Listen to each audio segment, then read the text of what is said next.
अब एक है समानार्थी शब्दों का प्रयोग। कभी कभी ज़्यादा तो नहीं, लेकिन मैंने बहुत कम इस तरह की त्रुटियां भी देखी हैं। जैसे एक शेर प्रस्तुत कर रहा हूं कि तुमसे बिछड़ के अपनी भी मुझको खबर नहीं, तुमसे बिछड़ के अपनी भी मुझको खबर नहीं, सपने वही हैं ख्वाब वही, तुम मगर नहीं।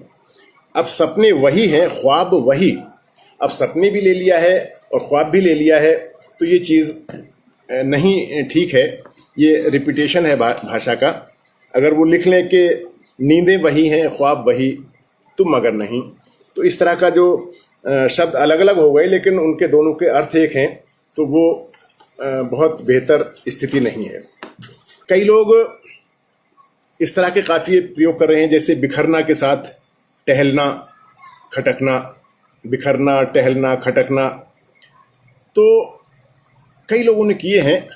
और एक दो तो बड़े शायरों को भी मैंने देखा है कि जिन्होंने अपने मतले में या शेरों में इस तरह की बात कही है।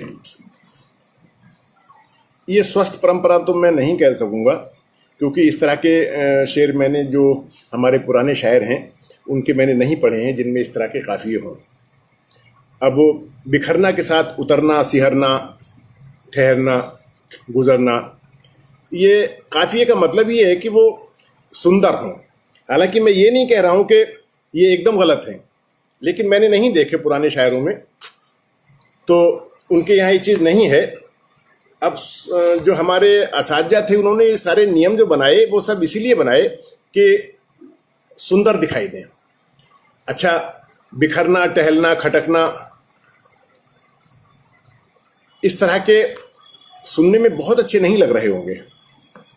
बिखरना उतरना सिहरना, ये बोलने में भी अच्छे लग रहे हैं।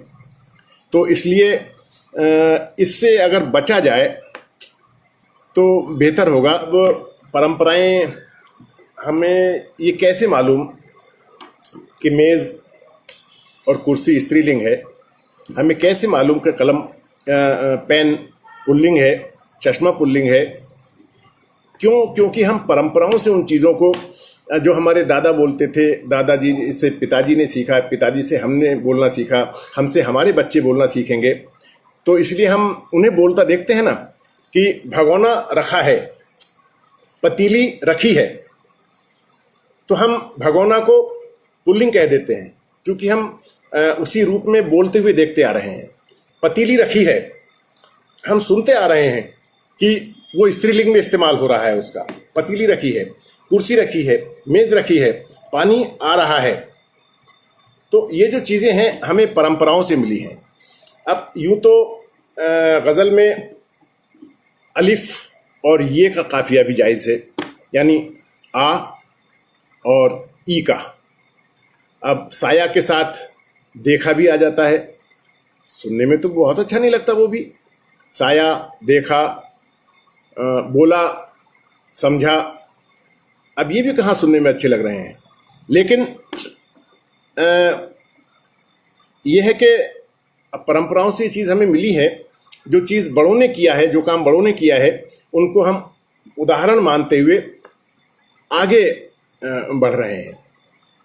अब ई का काफिया रोशनी, जिंदगी, देखी, बनी, सही और भरी, तो ये क्या है कि हमने देखा कि हाँ, हमारे किसी बुजुर्ग ने ये काम किया है, तो सुविधा किसको अच्छी नहीं लगती।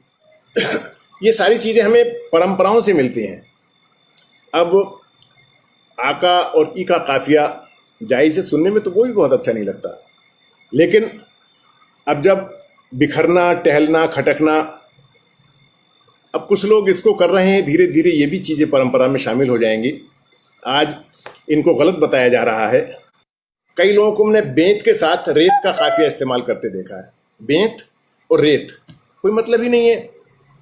गांव के साथ चाव का काफिया इस्तेमाल करते देखा है। गांव और दांव के साथ नाव का काफिया, चाव नाव, गलत है। अब क्या है कि अगली पीढ़ी वो उनको फॉलो करेगी। जैसे आज हम गज़ल के मामले में गालिब को, मीर को, इन सब को फॉलो करते हैं कि सरहाने मीर के आहिस्ता बोलो, अभी टुक रोते रोते सो गया है।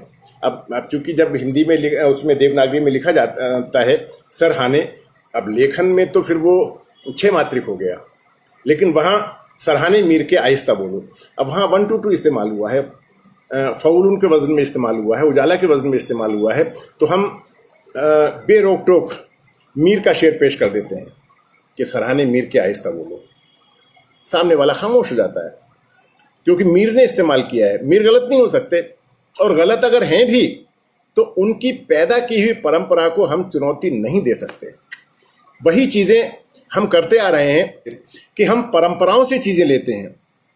भाषा एक दिन की चीज़ नहीं है, भाषा तो हजारों साल की चीज़ है कि हमारे पूर्वजों से लेकर के, और भाषा में इसीलिए धीरे धीरे धीरे धीरे बहुत सारे परिवर्तन, बहुत सारे संशोधन होते चले आए हैं, और हर 30-40 कोस पे भाषा बदल भी जाती है। आप देखते हैं गांव की भाषा, कहते हैं लला का कर रहो है, अब वो भाषा वहाँ की स्थानीय जबान बोली हो सकती है, लेकिन वो साहित्य की भाषा नहीं है। ये मैं इस मामले में सौभाग्यशाली हूँ कि हमारी जो ये बेल्ट है, यहाँ किताब की भाषा और बोलचाल की भाषा वो एक ही जैसी है, इसलिए हमें तो ज़्यादा दिक्कत नहीं आती है उस चीज़ में। जो शब्द जिस भाषा का है, आप शहर मत लिखिए, आप नगर कर लीजिए ना, बात तो वही है, उतने ही वजन का है। नगर आप कर लेंगे तो आपकी बात मुकम्मल हो जाती है।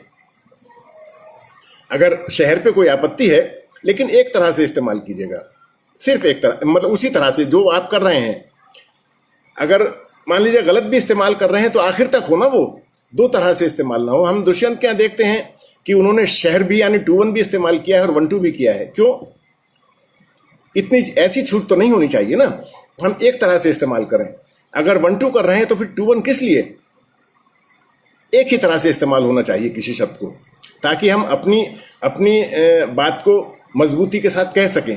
वो दो तरह से ना हो। भाषा और बोली का यही फर्क है।